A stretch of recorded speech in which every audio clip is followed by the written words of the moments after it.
북한은 지금 7단계 중에 4단계에 이르는 것으로 보인다 이런 얘기를 했거든요.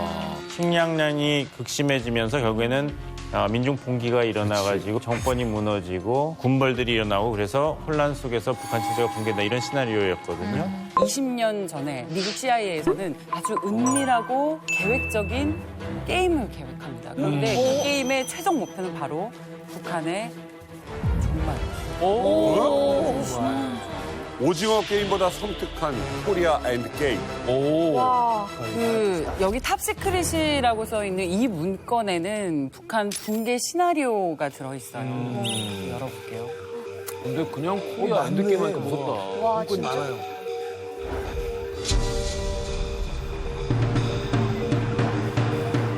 (1998년 1월 21일이라고 써 있고 98년이요? 예, 98년입니다. 여기 보면은 줄을 쳐놓은 게 코리안 엔드게임이에요. 한국의 종말. 근데 왜 북한의 붕괴 노스코리아가 아니라 시나리오. 왜 그리고 코리아예요. 그러니까 뭐냐면 북한이 붕괴되면서 남북이 하나가 된다라는 의미를 담고 있어요. 근데 여기 문건을 보면은 구멍이 숭숭 나 있어요. 이건 비밀 문건이 해제가 됐음에도 불구하고 공개할 수 없는 부분이 있다. 그렇게 해도 돼요? 예. 그렇게 이게 하더라고. 얼마나 예민하다는 거예요. 이런 거는 보통 이렇게 구멍을 뚫기도 하고 까만색 매직 같은 걸로 하는데 기자들은 그걸 또 이렇게 뒤로 전등에 비춰보게 돼요. 우리나라 외교 문건도 뒤늦게 공개된 게 있는데 예전에 위에다 덧칠을 해놨어요. 그래서 이렇게 하면 보이기도 했었어요. 그래서 우리가 이거 보도하기도 했었어요. 그러니까 결국 북한 붕괴 시나리오를 여기 담고 있는 건데 98년 그때 어떤 시대상이었는지 한번. 그때가 1994년도에 김일성이 죽으면서 정말 진짜 힘들었던 고난의 행군이 시작됐어요. 국가가 쌀이 떨어지기 시작하니까 쌀떡은 뭐 거미줄 친 건 옛날이고 소금, 된장, 간장까지 다 떨어졌어요. 근데 소금이 공업용 소금이라고 있어요. 그저 핑크색인데 물감 만드는 소금이에요. 그런 게 따로 있어요. 예, 또 있어요. 근데 이만한 돌덩어리예요. 차돌매 같아요. 이것을 절구다 계속 깨는 거예요. 절구다 깨가지고 채로 쳐서 배추 절고 먹고 국 끓여 먹고 다 그랬어요. 고음용인데? 그리고 또 엎친 데 덮친 격으로 95년도에 북한의 홍수가 발생을 합니다. 그때 이제 북한의 인구의 4분의 1이라고 할 수 있는 250만 정도의 이재민이 발생해요. 아이고. 그러니까 이게 구매으로 우리나라 또 약 30조 원의 피해가 발생할 정도로 30조 원. 와, 그 당시 홍수 난리였던 것 같아요. 네. 그리고 이 문건에 보면은 북한이 점점 악화되는 상황 속에서 앞으로 5년을 버티지 못할 것이다. 네, 구체적으로 5년이라고 명시를 해요. 근데 그도 그럴 것이 앞서 말씀해 주셨듯이 자연재해 있었죠. 그리고 많은 사람들이 못 먹어서 죽었죠. 그리고 제가 들어보면 당시에 너무 굶어 죽는 사람들이 많아서 뒷산에 그냥 묻는데 맞아요. 이렇게 비가 많이 오면 산이 민둥산이니까 시체가 내려오는 거예요. 떠내려와서 아침에 밖으로 나서면 그냥 시체들이 있었다면서요. 그래서 마치 징검다리 건너듯이 시체를 넘어서 역전이 마을로 가면 내려갔다. 그렇게 걸었어요. 실제로. 예, 예. 직파라고 해서 간이 없어서 그냥 사람들 땅에다 묻는 거예요. 직파가 강냉이 그래. 거잖아. 예. 그런 상황이었는데 어떻게 북한이 붕괴될 것이냐 시나리오를 크게 세 가지로 했는데 첫 번째는 북한이 남침을 할 것이다. 절박한 상황이니까. 두 번째, 북한에서 쿠데타가 일어날 것이다. 못 견디고. 세 번째는 한국 주도하에 평화 통일을 할 것이다. 그래서 미국이 이렇게 북한 붕괴에 대해서 구체적인 시나리오를 가지고 있었다는 게 이 문서를 통해서 밝혀졌어요. 그래요. 네. 자, 미국 CIA에서 은밀하게 짜여진 북한의 종말 플랜, 코리아 엔드게임. 방금 세 가지 시나리오에 대해서 들으셨는데요. CIA 비밀 회의실에서 있었던 회의 참석자의 증언을 저희가 입수해봤습니다.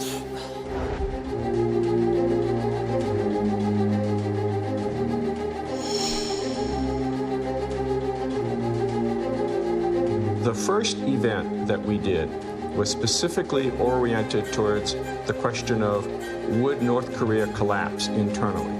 And the term that was used at the time was would North Korea implode? That was the term that was used.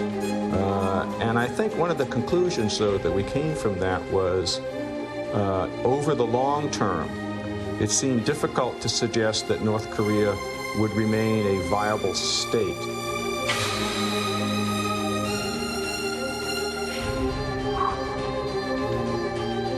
People were feeling that without fundamental structural change in the system, absent aid packages from the outside, that the North would collapse.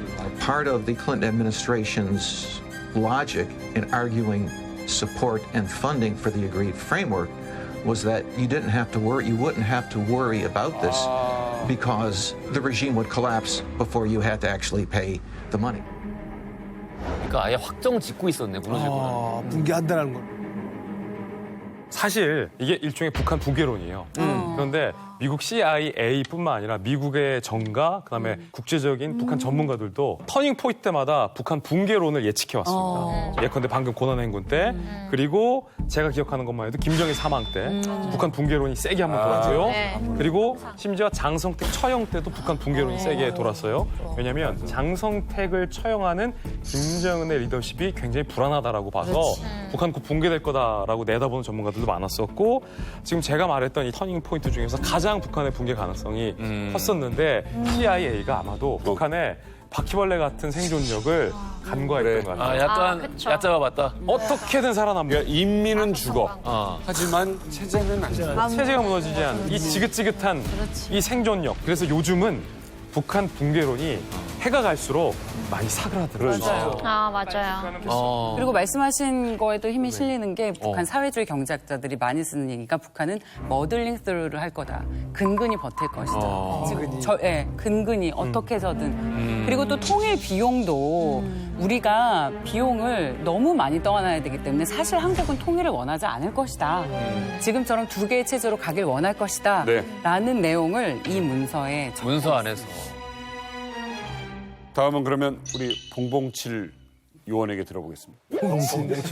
봉보로봉봉 봉봉 봉보로봉봉 봉봉봉 봉보로봉봉 봉봉봉. 누가 얘기가 궁금해요. 이 붕괴론.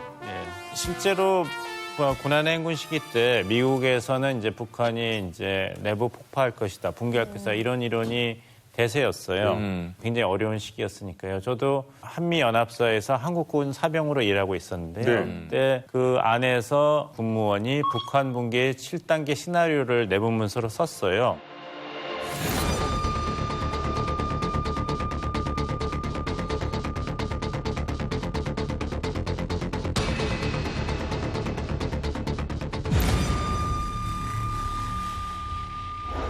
그때 한미연합군 사령관이었던 게렐럭 사령관이 그걸 굉장히 좋아해가지고 의회 청문회에서도 증언을 할 때 사용을 합니다.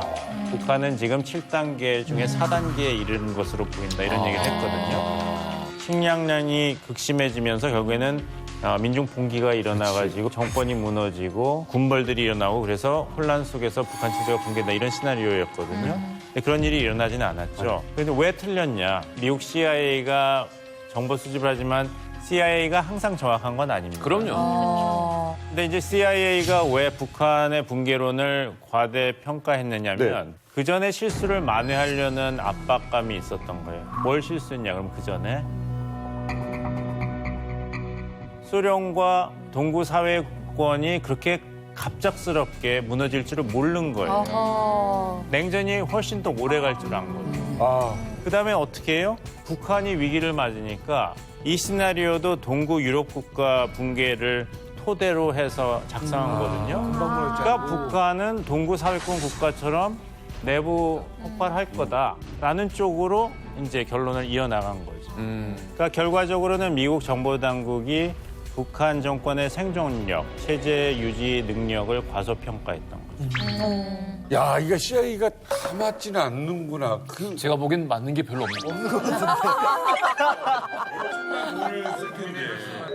근데 그 이제 90년대 후반 같은 경우에 이제 고난의 행군 시작한 이후에 당시 이제 미국 언론 분위기가 뭐였냐면 배고픔을 이긴 독재 권력은 없다 이거였어요. 북한이 이제 붕괴가 될 것이라는 시나리오 하에 여러 가지 이제 플랜을 만들었는데 러시아, 그다음에 중국, 한국, 그다음에 미국 이렇게 분할하고 심지어 평양도 2차 대전 직후에 이제 베를린 같이 4개국이 이제 분할을 해가지고 점령을 하자. 저는 붕괴는 했는데 우리 미국이나 한국이 개입하기 전에 중국이 와가지고 짠짠짠짠 하면서 둘이 좀 맞춰가지고 이런 상황이 될 수도 있잖아요. 그럼 북한 붕괴에 대해서 가장 많이 신경 쓰는 게 CIA보다 전 사실 중국이라고 보거든요.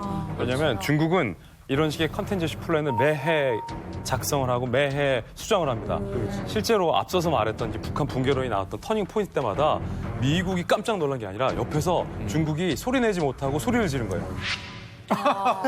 어떤 느낌인지 알죠? 그 이유가 뭘까? 중국이 예상하는 북한 붕괴의 가장 큰 피해는 수많은 굶주린 탈북민들이 중국 사회로 한꺼번에 다 유입되는 상황을 중국은 가장 그래서 중국하고 북한의 접경지대에 북한 붕괴론이 그때 한창 일었을 때예요. 중국군의 탱크가 쫙 전진 배치하는 장면을 베이징 특파원을 보내서 취재를 한 바 있어요. 북한이 붕괴할 경우에 중국군이 어떻게 대응해야 하는지 이걸 문서로 마련해놨다는 보도가 일본에서 나왔습니다. 대규모 난민이 중국 국경으로 유입되는 상황을 상정한 겁니다. 적을 공격할 수 있는 화력팀을 파견해 국경 감시를 강화할 필요가 있다고 되어 있습니다. 그때 당시 상황에서 미국도 우리나라도 에이 뭐 북한 어렵긴 해도 붕괴는 안 될 거야라고 했는데 오히려 중국이 하고 탱크를 보낸 거예요. 혹시 탈북자들이 중국 사회로 대거 유입됐을 때 그걸 물리적으로 막기 위해서 했다라는 관측을 저희가 한 바 있었죠. 미국이 계속 주시할 거 아니에요. 북한 붕괴되면 어찌어찌 하겠다. 제일 관심 갖는 이유는? 아무래도 핵무기죠. 북한의 핵 능력, 미사일 능력이 과연 미국 본토를 직접 공격할 수 있을 것인가. 그게 이제 레드라인입니다. 근데 그것보다 더 우려되는 그 시나리오는 북한이 개발한 핵 무기가 테러 집단 손에 들어가는 거예요. 북한이 개발한 핵무기를 손에 넣어가지고 그걸로 미국을 공격한다? 네. 그거는 정말 최악의 시나리오죠. 근데 북한도 그걸 알기 때문에 북한의 목적은 생존이기 때문에 그 레드라인을 북한은 아직 넘지 않고 있습니다. 그게 자멸의 길로 간다는 걸 알기 때문에 북한으로서도 굉장히 곤란하고 중국의 입장에서 곤란한 건 뭐냐면은 6.25 때 중국 의용군이 약 18만 명 죽었지 않습니까? 또 중국이 그런 희생을 치러야 되는가? 그거는 어느 중국 공산당 권력도 상상하기 힘든 그런 시나리오거든요. 그러니까 혹자들은 북한이 붕괴할 것 같으면 당장 중국이 군사적으로 개입할 거다. 그렇게 쉽지 않습니다. 왜냐하면 6.25의 경험이 있기 때문에. 정치적 개입은 하겠죠. 그렇죠. 그러니까 정치적 개입이란 게 뭐냐면 이제 김정은 위원장이 미국하고 딜할 때 정상회담을 미리 해가지고 하는 거. 그러니까 중국이 한반도에서 원하지 않는 게 세 가지가 있어요. 다시 전쟁에 발발하는. 북한이 무너져서 한국과 미군이 압록강까지 진출. 진짜 무섭겠죠. 세 번째는 핵무기가 확산하는 거. 북한만 핵무장을 하는 게 아니라 북한이 핵무장하니까 한국도 하고 일본도 하고 대만도 한다면 그것도 있습니다. 확산돼. 그러니까 중국이 그냥 북한 편만 들어주는 게 아니라 이 세 가지 공을 잘 이렇게 서커스처럼 굴려야 돼. 머리 터지겠네. 진짜 어렵다.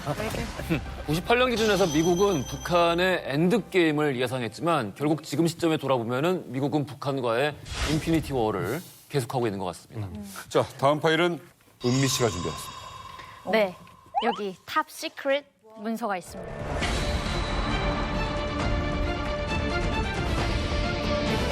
(2001년 9월 11일) 미국 역사상 가장 최악의 날로 꼽는 날이죠. 그날 북한에서도 아주 바쁜 하루를 보냈습니다. 북한이 왜? 초등학교 수업을 참관하고 있던 부시 대통령. 자, 이때 이 장면. 무슨 보고를 받아요. 표정 관리가 안 이건 되고. 정말 축배같은 일인데 표정 너무 안 좋은데? 일어나지 않아요.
테러의 주범으로 알카에다 배후에 북한이 있었다? 북한이 있었다? 깡패 같은 나라들.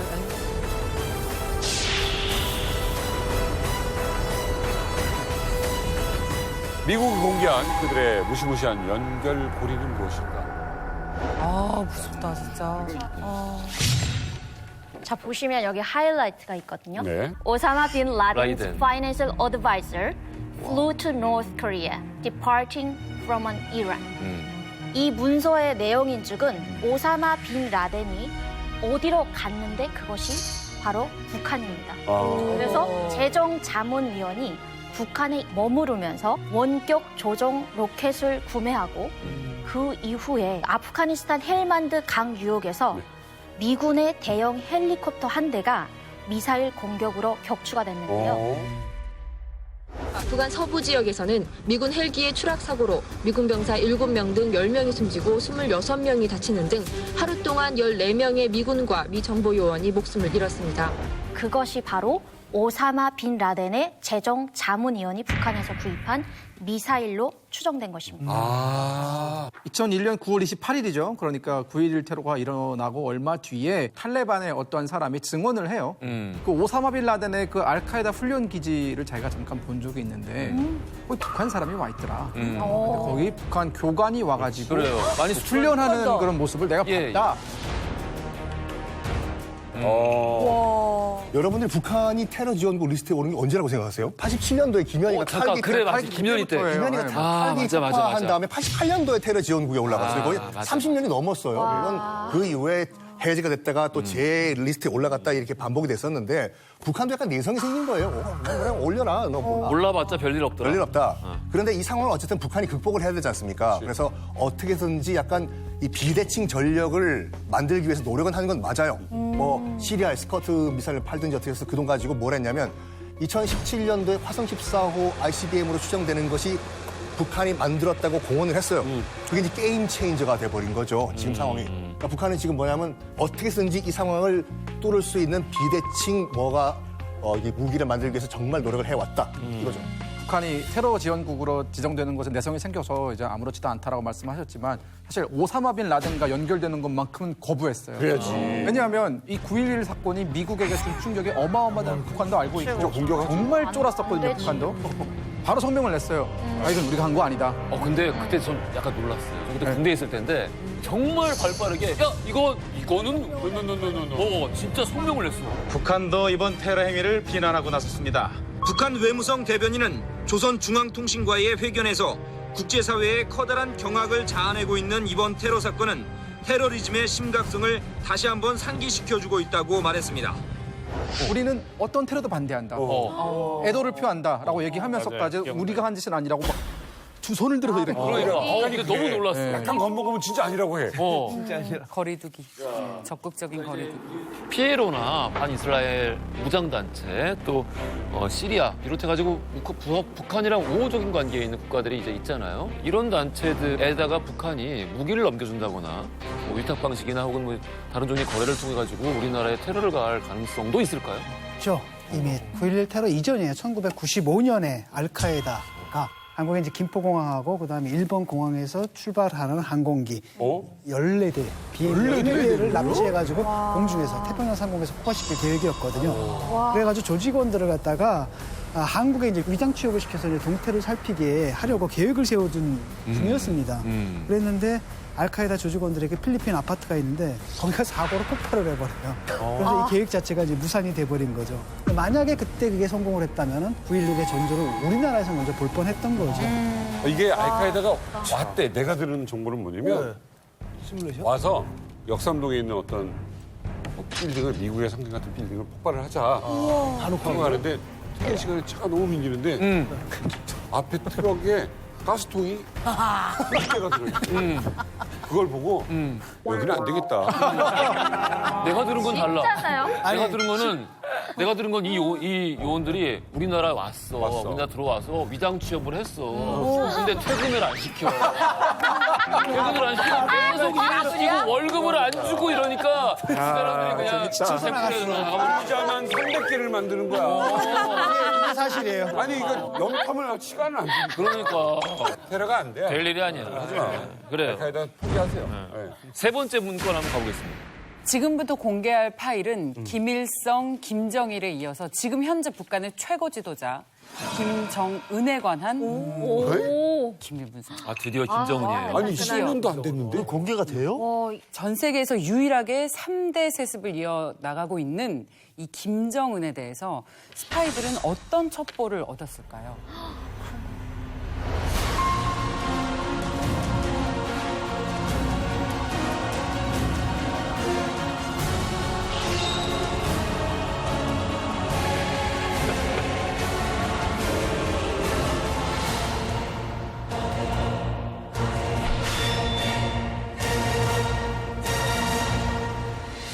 네, 개고기를 평소 즐겨 먹었던 할아버지에 이어 김정은의 은밀한 취향이 기밀 문서 속에서 또 한 번 공개됩니다. 뭐지? 은밀한 취향? 북한 주민을 향한 김정은의 조금 이상한 선전포고 바로 이거였습니다. 뭐야? 오빠라고 하면 죽인다.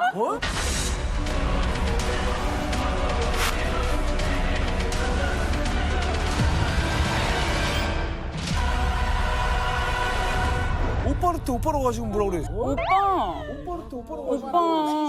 2020년 9월 작년이죠. 바로 그때 이제 북한에 돌았던 내부 문건에 이제 절대 비밀로 지정된 문건 하나가 북한의 당과 간부들 앞으로 내려오는데요. 북한의 내부 비밀 문건. 네, 내려옵니다.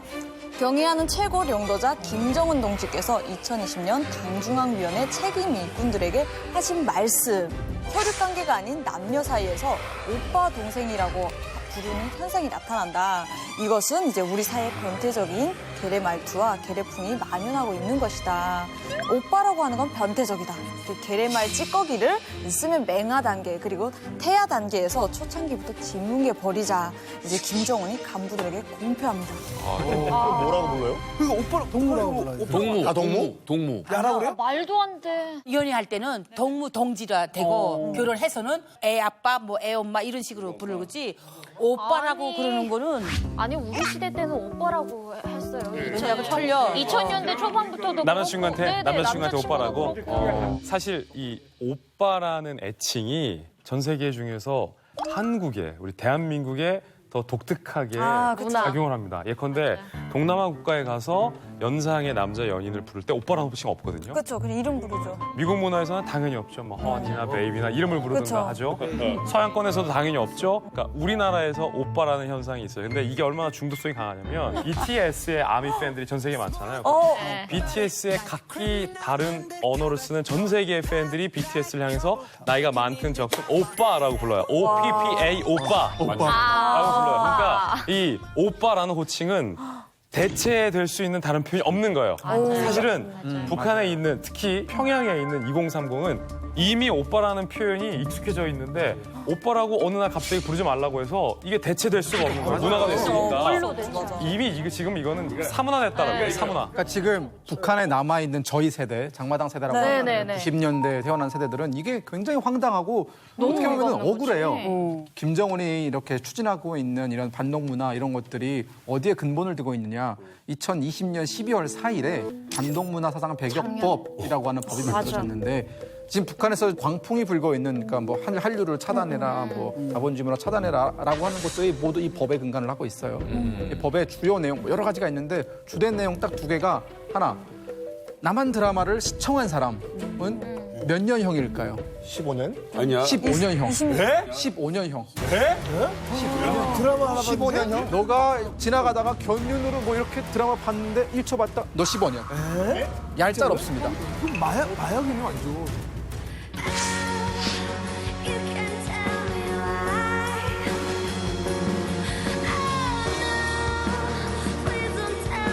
그리고 너는 보기까지 하고 유통도 시켰네. 오, 야, 그거는 뭐 사형, 유포, 사형. 와. 돈 주면 좀 빼겠지만. 안 돼요. 이건 안 그 되죠? 법이 채택된 이후에 북한의 분위기가 완전히 바뀌어가지고요. 실제로 어떤 일이 있었냐면은 북한의 그 어떤 도시에서 청년들이 10,000명이 넘게 자수를 했다고 해요. 왜 이 자수를 법이 시효가 있는데 언제 때부터 실행이 될 텐데 과거의 행적에서 묻지 않을 테니까 와서 비판서 쓰고 심할서죠. 그런 거 쓰면 내가 봐줄게.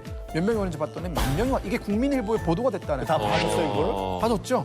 봐줘야지. 김정은이 사실 어떻게 보면 아까 얘기한 것처럼 MZ세대잖아요. 84년생. 그러다 보니까 본인이 어리니까 이런 문화적인 거에 북한 젊은 층이 얼마나 빠르게 흡수될 거라는 걸 본인이 누구보다 잘 알고 있기 맞아요. 때문에 이걸 이런 법까지 제정해서 공포를 했고 심지어는 요즘에 북한에서 20대, 30대 청년들을 인간 개조를 시켜야 돼요. 인간 개조. 개조. 네. 그러니까 사실 이런 단어는 북한에서도 범죄자라든가 아니면 교도소 가 있는 사람한테 쓰는 단어인데 이런 단어까지 쓴다는 것 자체는 2030을 완전히 틀어잡겠다라는 의지가 보여집니다.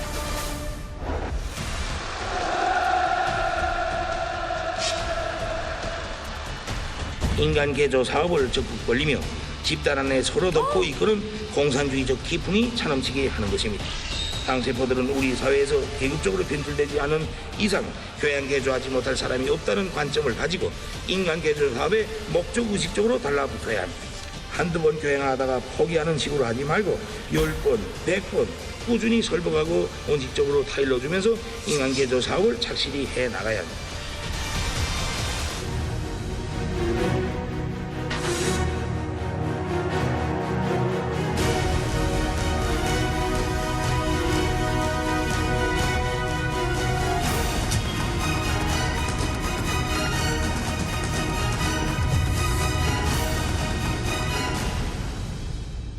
와. 84년생 김정은. 아니 근데 젊은 세대가 조인다고 조여집니까?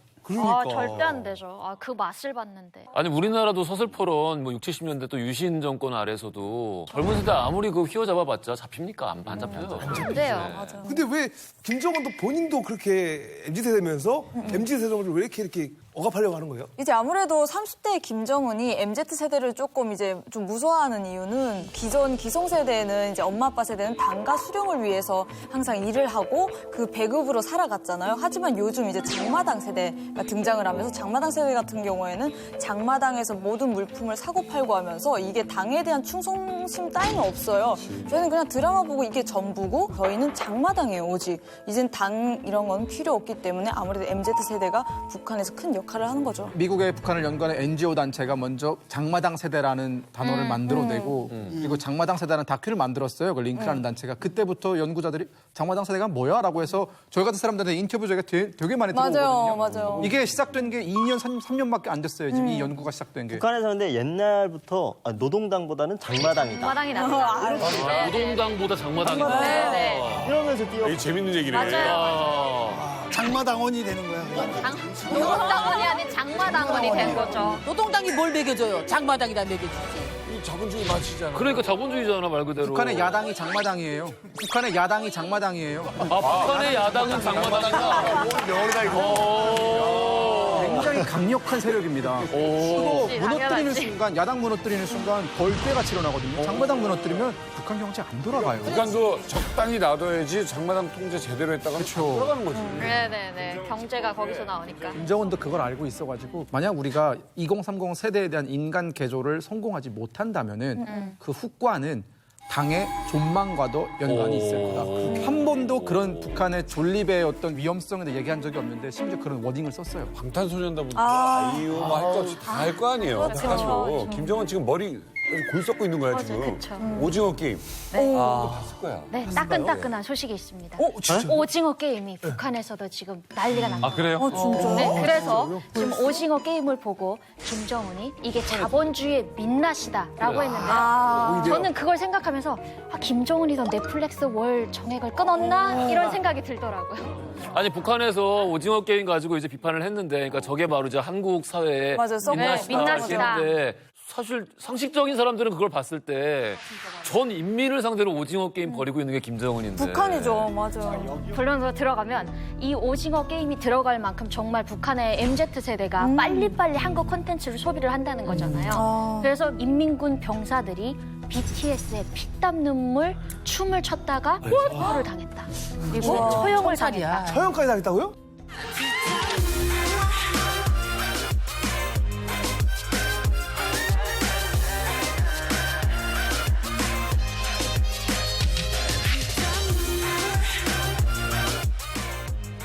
이제 저 같은 경우는 MZ세대다 보니까 드라마나 이런 걸 워낙 많이 보고 자라가지고 남자친구한테도 뭐 저도 당연히 이제 오빠라고 썼고 이제 뭐 자기야 따랑해 아니면 아자아자 화이팅 이런 문구를 기본으로 썼어요. 사랑이라고 한다고요? 네. 그리고 또 이제 드라마에서 막 생일 때 인형을 선물 준다거나 꽃을 선물 주잖아요. 그런 것도 따라하고 그리고 북한 남자들의 이제 고백송이 있어요. 고백송이 있어요.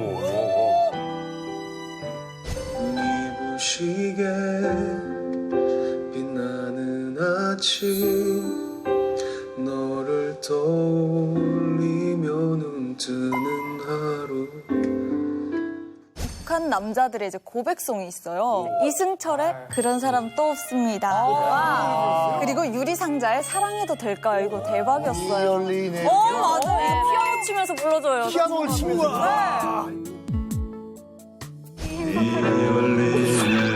어머. 일인지 낯설지가 않아요 종인 걸려 빨리 받아 느낌 놓치고 싶지 않죠 사랑이 어려나 봐요 이번에는 벌써 집권 10년 차를 맞이한 김정은 시대의 또 다른 시크릿 파일을 우리 김지 기자. 우리 마지막 파일인가요? 자, 마지막 파일이고요. 가장 오늘 이만갑의 하이라이트 내용. 기대됩니다. 역시 제 손에서 출발하네요. 이만갑 다음 주 일요일에 뵙겠습니다. 다음 주 일요일에 뵙겠습니다.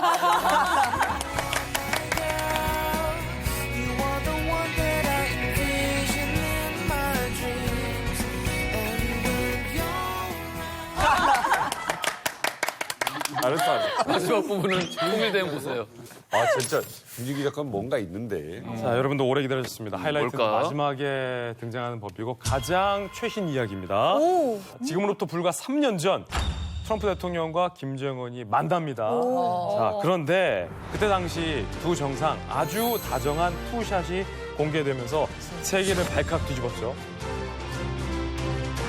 그런데 이 시크릿 문건은 이 투샷이 알고 보니 완벽한 연출이었다라는 것을 지적하고 있습니다. 연출이었다고? 합성이. 나 이거 생방으로 봤는데.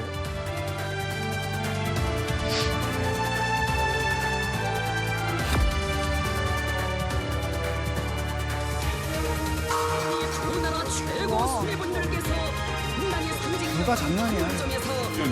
이거 작년이잖아 이거. 와, 이거 진짜 어마어마한 사건인데, 야 미국 대통령이. 과거를 청산하고 앞으로 좋은 남자를 개척하려는 트럼프 대통령이 그 남다른 용단의 기술을 있다고 생각합니다. Very historic moment and I guess that's what it is but I enjoy being with you and thank you very much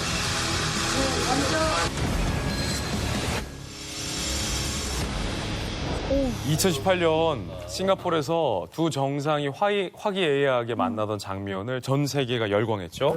그때 트럼프 대통령이 북한 김정을 향해서 My best friend라고 했어요. 그 맞아요. 전까지는 Little Rocketman이라고 했어요. 맞아요. Rocketman. We can't have madmen out there shooting rockets all over the place. Rocket Man should have been handled a long time ago. Little Rocket Man. We're going to do it because we really have no choice.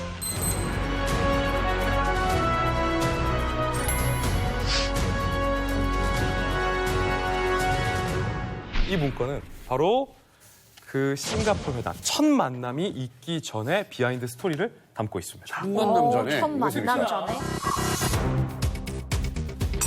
볼턴이 숨 막혀. 자, 바로 백악관 문건이고요. 트럼프와 김정은의 북미 협상이 진행되던 해고 싱가포르 회담 전이에요. 2018년 2월 시점은 미국 백악관에서 비밀스러운 안보 회의가 열립니다. 어떻게 하면 북한이 미국과 미국의 동맹국을 위협하지 않도록 우리가 컨트롤할 수 있을까에 관한 주제의 회의가 그때 열리게 되는 거죠. 뭐 그것까지는 여기까지는 오케이예요. 이건 우리 청와대도 늘 한 회의니까. 그런데 여기에 나온 표현들이 우리의 예상을 벗어납니다. 자, Korean Peninsula. 한반도와 관련된 섹션에 이런 얘기가 나와요. Maximize pressure on 평양. 평양에 대한 압박을 극도로 최대화해야 된다라고 하면서 초크오프. 근데 그럼 초크오프는 레슬링 기술이에요. 이거? 네, 이거. 목을 와, 졸라요. 이건 진짜. 북한의 목을 졸라야 한다는 표현도 쓰였고, 위킹블 레짐, 북한 레짐 체제 자체를 뒤흔들 수도 있다. 북한에 대해서 아주 강하고 부정적인 단어들이 싱가포르 회담 전에 트럼프에게 보고가 됐다는 내용이 이 보고서에 담겨 있고 굉장히 냉철하게 이성적으로 북한을 맥시마이즈 프레셔할 계획을 세워놓고 있었다는 게 올해 초 백악관이 그 문건을 스스로 공개하면서 세상에 알려지게 된 거예요.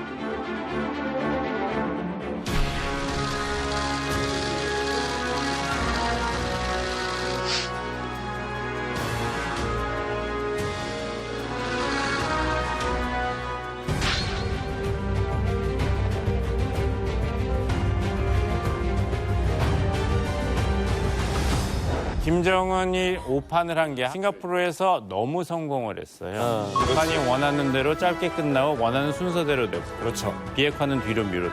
그러니까 하노이 가는데 준비를 안 하고 간 거예요. 그러니까 영변만 주면 대북 경제 제재를 트럼프는 바꿀 것이다.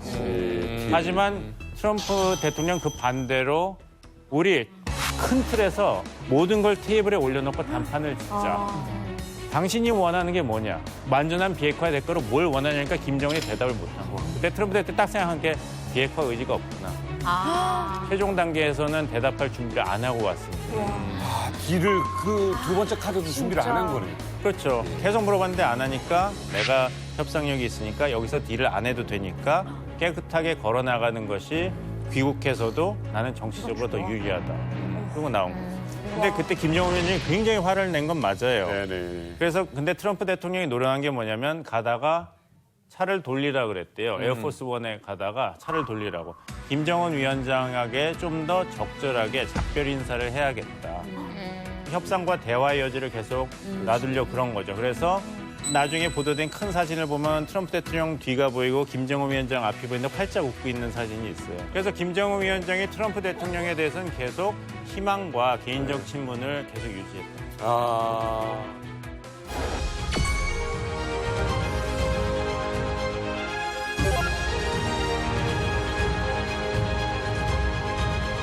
그러니까 트럼프가 대단한 그 흥행가인 거는 뭐냐면 그날이 하필 또 민주당 대선 후보 토론회 날이었어요. 야, 이걸 다 잡아먹겠네, 싶어. 그러니까 아무도 안 본 거예요. 민주당 대선 후보 토론회를. 트럼프가 이런 걸 잘하잖아요. 기다리고 있다가 김정은 하고 나는 very very good friends. very very good friends. 잘한다. When Kim Jong-un, I can't tell you. 김정은 하고 나는 very very good friends. 오, 똑같아. 잘생긴 이렇게 트럼프예요. 얘기하다가 It's gonna be great. It's gonna be great. It's gonna be great. 아, 이거 웃기다, 이거 웃기다. 트럼프는 다 잘 된다 그래요. 끝나고 나서도 어땠냐 그러면 원더풀.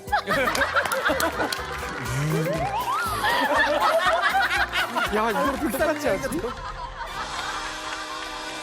트럼프는 어쨌든 과거고 현재는 이제 바이든 대통령입니다. 대북 기조가 제 개인적인 생각으로는 크게 달라질 것 같지는 않은데 어떻게 생각하십니까? 지난번 이제 5월 20일 그 문재인 대통령과 정상회담을 하면서 바이든 대통령이 그 문제에 대해서 명확히 밝혔죠. 무조건 정상회담을 하지는 않겠다. 비핵화에 대해서 명확한 입장 표명이 있어야지 나는 만날 의향이 있다. 이렇게 얘기했기 때문에 결국에는 북한 최고 지도자 선에서 북한 비핵화가 어떤 뜻이냐, 조선반도의 비핵화냐, 주한미군 철수를 포함한 아니면은 미국과 북한이 합의한, 한국도 합의할 수 있는 비핵화냐. 여기에 대한 개념 정리가 돼야지 바이든과 김정은의 정상회담도 가능하다는 것이 지금 미국 정부